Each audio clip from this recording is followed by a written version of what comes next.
All right, good morning, gang. This is Nate Bear, lead technical tactician for Monument Traders Alliance and Trade of the Day. And in today's video, we're just going to go for the indexes, and then I'll show you a setup that I am looking at for entry this week. All right, so the story as of late, last couple weeks, has been basically this candle right here, where the president came out and had a little tweet spat, China tariffs and this caused a lot of volatility. I think 1, 2, 3, 4, maybe 5. Let's see what the high and low of this candle is. High and low.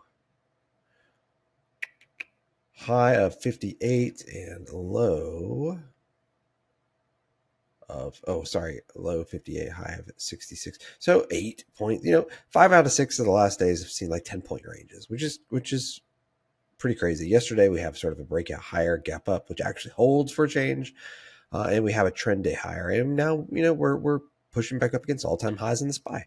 The Qs are very similar. And we had a situation where we had that really negative day, and then we spent a week sort of bouncing around in a wide, violent, choppy range, and Qs are basically pushing all-time highs again. One thing I want you to note about both of these, and I get this question like every 10 minutes, is like, is it time to short? Is it time to short? Is it time to short? Is it time to short? Is it time to short? And for me, the answer is no. And very simply, we've got a daily squeeze with a momentum shift.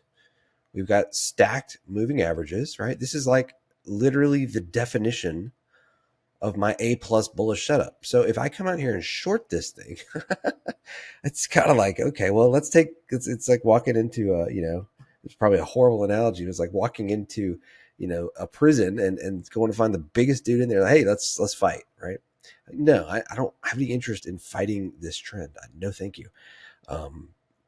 If we come up here and we fail and we double top and we start to roll over and we break like a trend line and we start to push lower and it looks like we're going to break this low, yeah, then it's time to short. Sure, absolutely. Let's work it back into here, and then let's work it back into here. And guess what? If we come in here or if we come in here, I'm a buyer with both hands. Okay, so. I don't know if I can make that any more clear. I don't really have any interest in the shorts. Now, in names like this, we shorted this one last week, right? This is an overbought name. And check this out. This is what a short setup looks like. So here you come in. This is what's called a head and shoulders top. This is the neckline, right? On the break of the neckline, you can get short. Here's our target, our gap close. You can see it right there, right in through here. Target met, objective hit, done. It actually went a little lower yesterday, but that's what a short setup looks like, okay?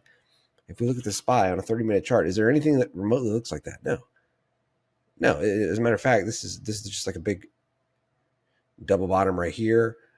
It was like another double bottom right there. So there's nothing. It's not here. Okay. Now, will it develop? Possibly. What if a month from now we have a situation that looks like this on the indexes? Right. Let's just pretend. Right. We come up, we come down, we grind higher, we make new highs. Whoa, big pullback for some reason. Oh, we get a bounce, and then we're into this where it's a right shoulder situation, right? Now that's a time to short, sure, but this is not with the daily signal. No way, Jose. So anyway, one that I like here is AVGO. Now, earnings winner, right? Here's your earnings winner. It's just sort of consolidating, and we've got our daily squeeze with a momentum shift. I like this for a run to new highs. You could do something like the earnings series out into December if you wanted to. I don't think you need to actually go out quite that far, but you could if you wanted to. If you just wanted to have some sort of like some premium protection, you could totally do that. And what I'd probably suggest instead though is just going after the November monthlies. Now these are not going to be cheap because AVGO is a big stock. Okay. But what I would suggest doing is probably picking up like the 350s. Okay. You could do in the money if you wanted to, but I would do like the 350s. You could also do like a call debit spread. There's other ways to reduce the cost here, but I like the 350 calls out into the November monthly options, which are November 21st. And essentially, right, we are looking to sort of, get in. If we zoom in, you can actually see I've got an alert set here for myself around 346, but with this one, I would do something like this, right? So AVGO daily TPS setup. Entry near the POC at, and that level is what, 346 or 345-ish. Stop under Let's see. The low of this pattern is 330, so I don't know that I want to necessarily give it quite that much room. I'll probably stop on a close under these people in through here. This lower VP, which is, we'll call it like 338. And then target is going to be the Fibonacci extension. It's going to be new all-time highs, right? But if we can work our way up into an extension target,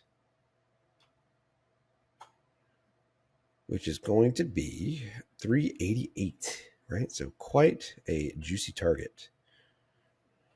So the target is new highs. And then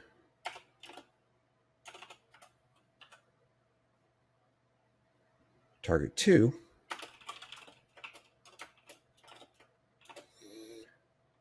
387.88, and that is the Fibonacci extension level. Okay, so that is what I'm looking at for AVGO. We've got that nice structure, our earnings winner.